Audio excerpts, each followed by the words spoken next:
PTN news کے ساتھ میں ہوں اینکر پرسن کومل بخاری۔ خطیب اعظم دربار حضرت میاں امیر علامہ مفتی محمد اقبال کھرل کی صوبائی general secretary press club unity of Punjab Hasan Abbas Bukhari کے ہمراہ دربار بابا فرید پر حاضری۔ اولیاء اللہ کے دربار پر حاضری سے دلی سکون ملتا ہے۔ حاضری کے دوران علامہ مفتی اقبال کھرل نے ملک و قوم کے لیے خصوصی دعا کی۔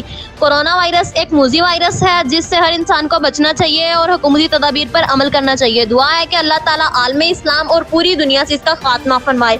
حاضری کے دوران دربار بابا فرید کے خطیب مولانا سعید احمد، پولیس ملازم عاشق حسین، فیصلہ آباد سے شیخ مزمل حسین بھی موجود تھے۔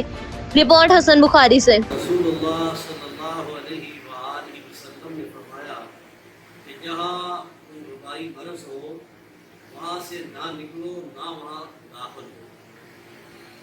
اس لیے حکومت پاکستان نے بارہا اپیل کی ہے عوام کے آگے کہ ہر شخص غیر ضروری طور پر گھر سے نہ نکلے، اپنے آپ کو اپنے گھر میں رکھے، ضرورت کے مطابق نکلے اور پھر وہ احتیاطی تدبیر کو مد نظر رکھتے ہوئے اس کے پر پورا عمل کرتے ہوئے باہر نکلے۔